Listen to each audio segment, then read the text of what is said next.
ask you a couple questions? Of course, yeah, sure. Kevin. I'm not the Secretary of State, but I have been updated on what's going on. There's been a lot of progress in the talks, and my understanding is that the minute the president lands, and you guys know the time better than me, about 4:30, that he's going to be presented with, the material progress, and then he's going to put everything on the table and make a decision about next steps. Is there a possibility, do you think, that he's going to decide to delay?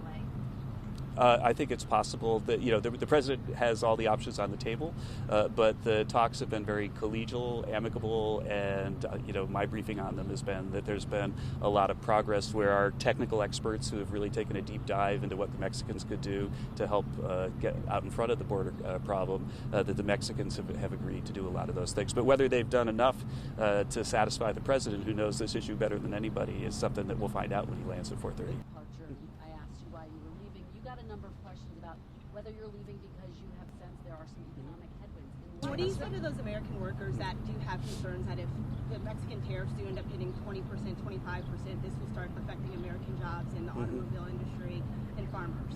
Yeah, I think that everybody hopes that the border crisis, the president's top priority is resolving the border crisis. And I think a nice metric of how serious he is about, making progress on that while continuing on the path we were on before is that, we're still working hard on USMCA. And there's positive, I spoke with Ambassador Lighthizer yesterday, there's a lot of positive progress in talks with Democrats about USMCA. Do you have any thoughts on that?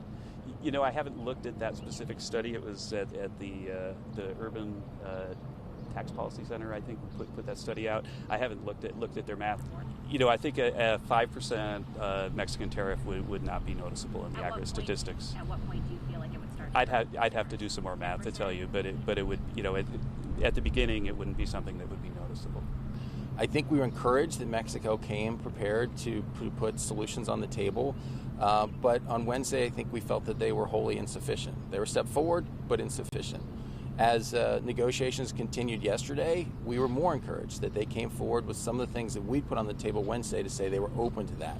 But, Kristen, there's a long way to go still. That's the bottom line.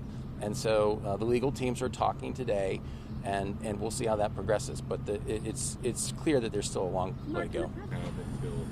Stop these tariffs going so there's a legal notification that goes forward today with the plan to implement tariffs on Monday. But I think that there is the ability, if negotiations continue to go well, that the president can turn that off at some point over the weekend. But there has a requirement that if they're going to affect Monday, it has to be noticed today. So you should anticipate that happening today. So there's a plan to delay Marc, you guys keep saying Mexico needs to do even more specific, especially given the major concession they've already given for changing or agreeing to change its asylum policy. Well, I think that's the rub is that we have recommended safe third policies, as you've heard Secretary McElhinney testify to, that would say that if you're from a country south of Mexico and you step into Mexico, it would require that that's where your asylum proceedings have to take place as opposed to the United States because our asylum laws are so broken. And that's really, I think, a focus of where negotiations are today.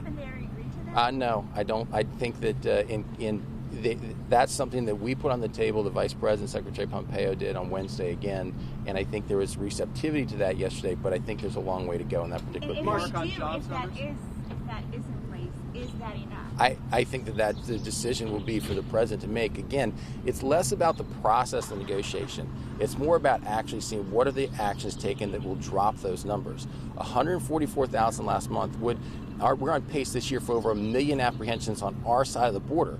The apprehensions on the other side of the border have been declining. So we need to see Mexico's actions. Marc, these are major agreements. Why set an artificial deadline for these?